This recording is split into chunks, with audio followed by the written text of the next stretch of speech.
proses akuntansi itu sendiri. Yang pertama adalah mengidentifikasi kejadian. Contoh, kalau kita mau ada dalam suatu usaha, bisnis, pasti ada hal yang terjadi. Nah, semua hal yang terjadi itu ada yang bisa dicatat ke dalam akuntansi, ada yang tidak bisa. Nah, proses identifikasi itu untuk melihat apakah transaksi ini dicatat ke dalam kegiatan akuntansi atau tidak. Nah, nanti akan saya jelaskan di slide mana sih kegiatan yang perlu dicatat ke dalam akuntansi atau tidak. Mana kegiatan yang perlu dicatat ke dalam laporan keuangan, lebih tepatnya seperti itu. Jadi kita memilih kejadian-kejadian apa saja yang mempengaruhi keuangan kita.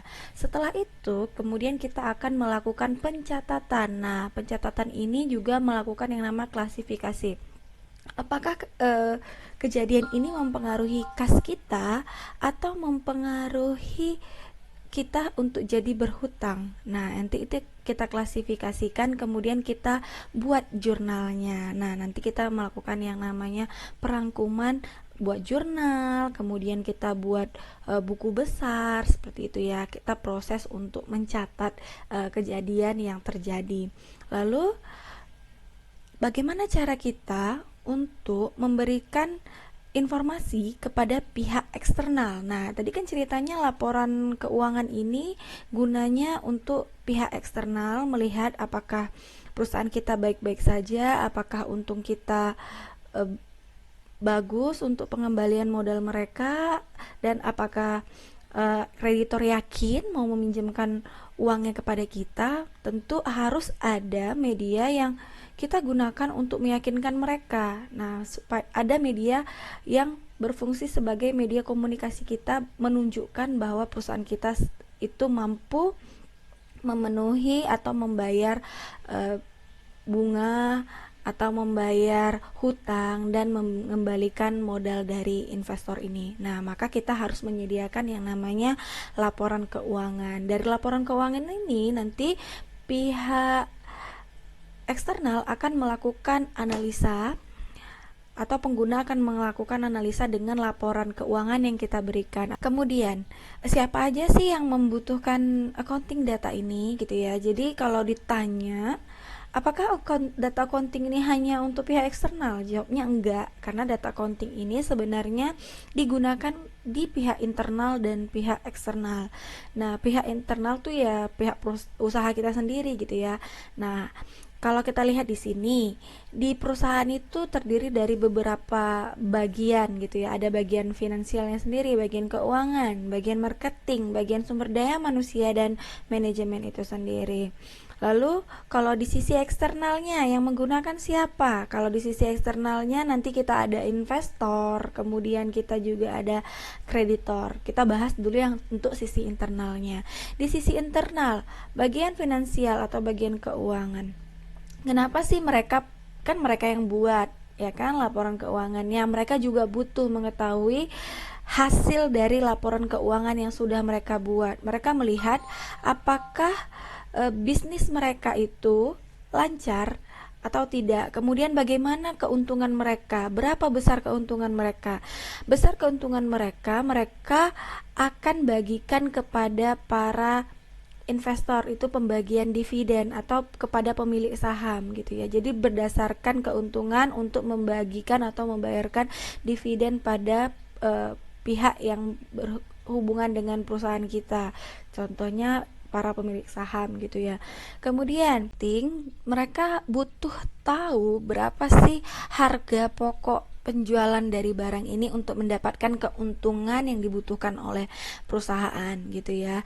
Nah, kalau bagian marketing tidak tahu berapa harga yang mau mereka tentukan, ini akan berdampak pada yang namanya pendapatan perusahaan gitu ya. Otomatis bagian marketing ini kan tujuannya menjual untuk mendapatkan keuntungan. Mereka membuat yang namanya strategi pemasaran, misalnya beli dua gitu ya, satu gitu ya, beli barang. Jadi mereka harus memikirkan berapa sih barang satu ini dijual supaya bisa digratisin satu tapi tetap dapat untung. Misalnya kalau satu barang itu kita beli, contohlah saya bilang ini adalah handphone. Handphone saya beli satu handphonenya itu 2 juta gitu ya. 2 juta handphone, ketika saya jual satu handphone, gratis satu handphone dengan harga 3 juta, apakah itu menghasilkan keuntungan untuk perusahaan kita? Itu malah jadi rugi ya. Satu handphone aja 2 juta, dijual 3 juta, ya rugilah sejuta gitu ya.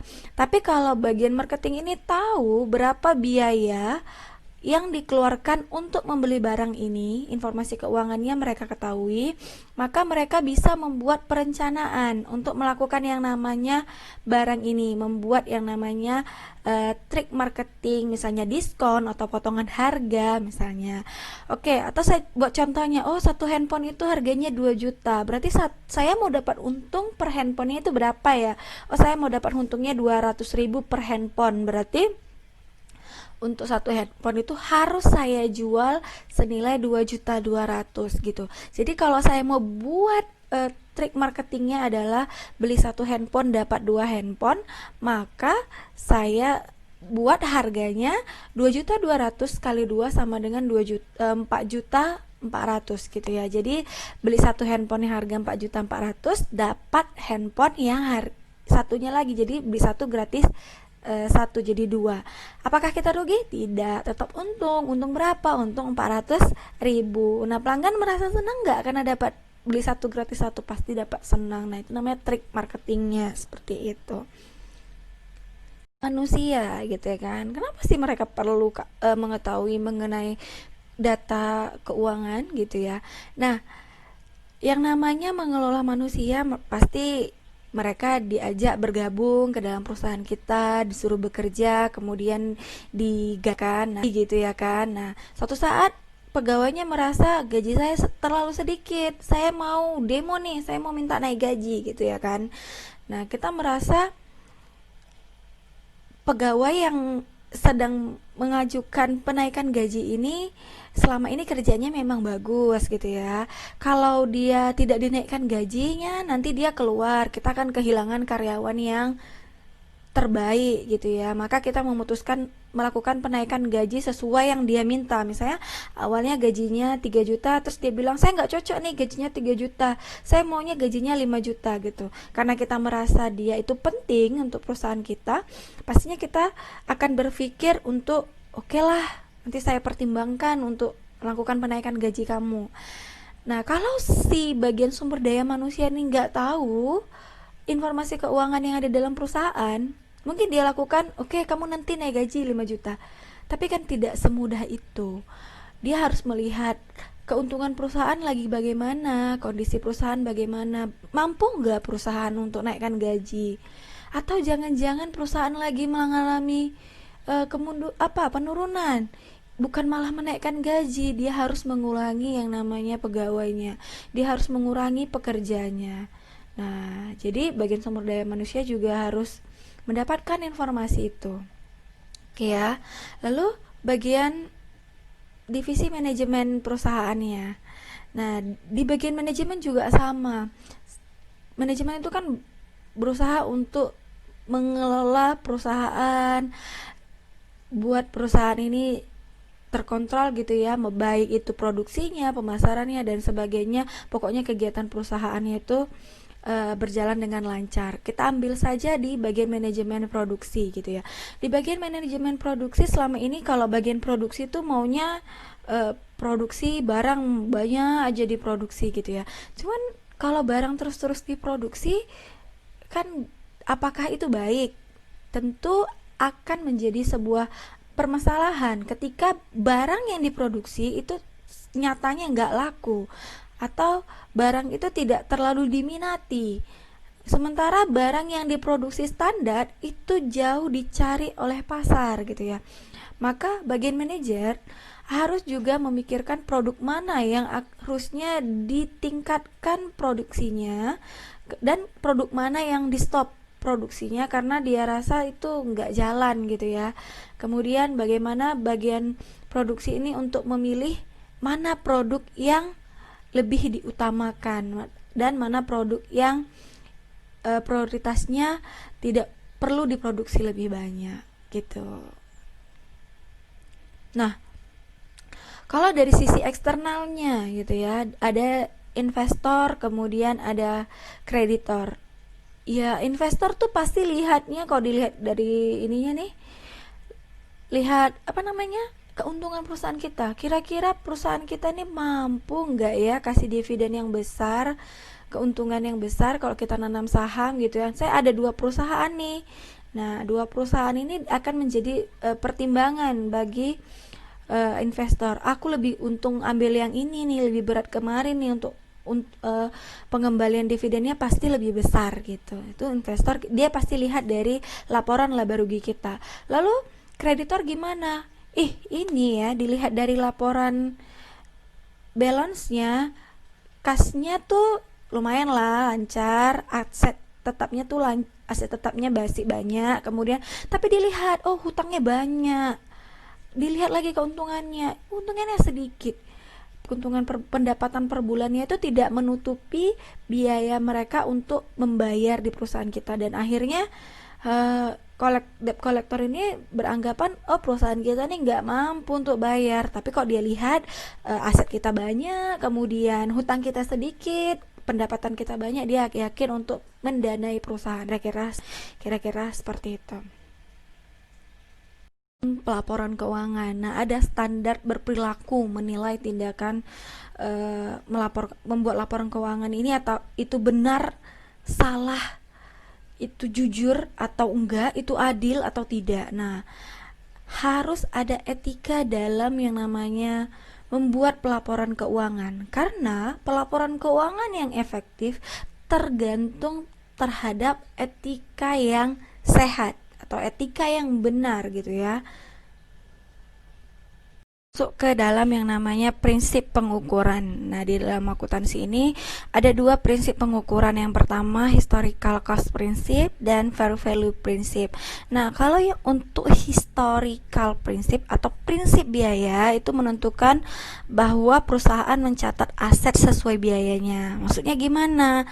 Kalau kamu beli kendaraan harganya 100 juta, maka di laporan keuangan kamu catat kendaraan kamu itu dengan harga 100 juta.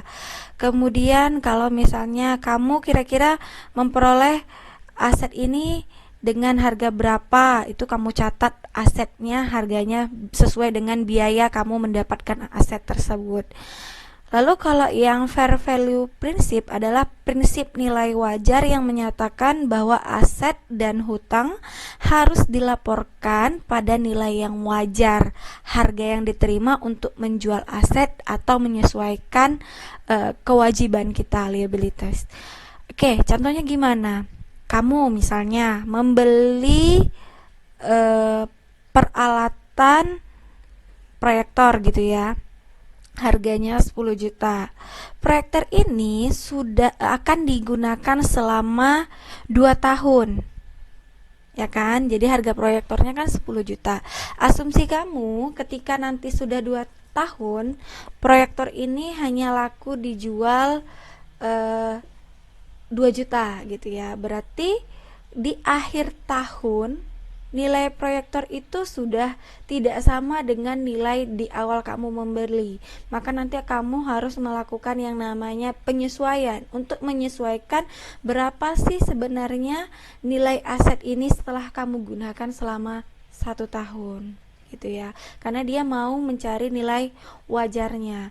Lalu kalau misalnya kamu melakukan yang namanya atau menerima yang namanya pendapatan kamu ini kamu peroleh padahal kamu belum melakukan yang namanya kegiatan gitu ya, kamu belum memberikan layanan, kamu belum menjual dan sebagainya, alias pendapatan yang kamu terima di muka. Sebenarnya uang yang kamu terima itu belum bisa kamu akui sebagai pendapatan kamu, karena wajarnya itu harusnya menjadi kewajiban kamu karena belum kamu laksanakan atau belum kamu berikan layanannya gitu. Tapi yang sudah kamu berikan layanannya nilainya berapa gitu. Jadi kita harus melaporkan pendapatannya berapa, yang belum diselesaikan itu berapa. Jadi prinsipnya itu mengukurnya itu dengan berdasarkan nilai yang sewajarnya gitu ya. Nah, pengukuran ini menyangkut ke relevansi dan representasi yang tepat. Jadi kalau relevansinya dan representasinya tepat, laporan atau informasi akuntansi yang kamu buat ini itu akan berguna untuk kamu mengambil keputusan. Oke ya. Jadi kalau kamu pakai prinsip pengukuran yang relevan sesuai dengan yang kamu tampilkan itu tepat, maka informasi kamu itu berguna dalam pengambilan keputusan. Kita bahas mengenai asumsi di keuangan atau di accountingnya itu sendiri. Kalau misalnya di dalam sebuah bisnis itu ada yang namanya bentuk kepemilikan bisnis. Ada yang milik pribadi atau proprietorship, dan milik kemitraan, partnership, dan corporation atau perusahaan gitu ya. Nah, bentuk kepemilikan bisnis ini kalau yang dia milik pribadi itu ya untung ruginya ya dia tanggung sendiri. Kemudian kalau yang partner itu kan dia ada kerjasama dengan orang lain. Kalau yang sudah bentuk perusahaan, dia fokusnya ke ada peraturannya, kemudian di sana juga bisa melakukan pemilik penjualan atau pembelian saham di perusahaan. Itu ada peraturan yang lebih luas lagi untuk mengelola perusahaan. Nah, asumsi di sini ada yang pertama adalah asumsi moneter. Nah, asumsi ini yang pertama adalah mengharuskan perusahaan mencatat data akuntansinya hanya transaksi yang dapat dinyatakan dalam bentuk uang. Ada kegiatan melakukan pembelian barang gitu ya. Melakukan pembelian barang, berapa barangnya? Oh, kasnya berkurang senilai 5 juta karena kita beli barang. Persediaan 5 juta. Itu dicatat tuh dalam kegiatan laporan akuntansinya. Semua yang dinyatakan dalam mempengaruhi keuangan di asumsi moneter itu dicatat gitu. Nah, kalau yang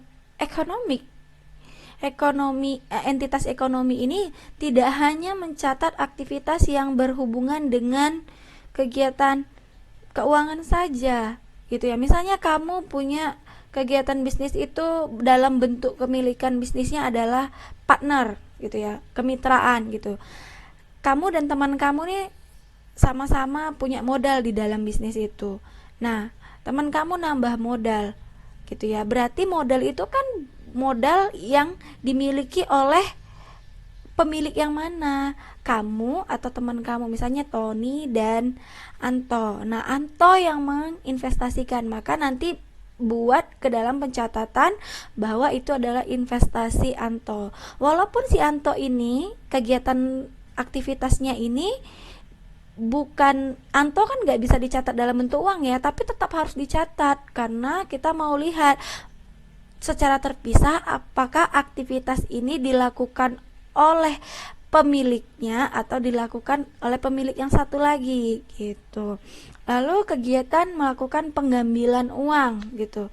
Nah, yang dicatat kan kalau di moneter itu adalah berapa sih pengambilan uangnya gitu ya. Yang diambil uangnya senilai 1 juta. Dia catat pengambilan uang 1 juta. Uangnya keluar, kasnya juga keluar gitu ya kan, di debit dan di kredit. Nah, kalau di economic entity ini nggak cukup itu aja, dia harus catat siapa yang ngambil uang gitu ya. Jadi economic ini lebih ke mensyaratkan bahwa aktivitas yang entitasnya tetap terpisah dan berbeda dari aktivitas yang dilakukan oleh pemilik, itu semuanya dicatat kalau di entitas ekonominya gitu. Jadi bukan hanya yang berhubungan dengan uang saja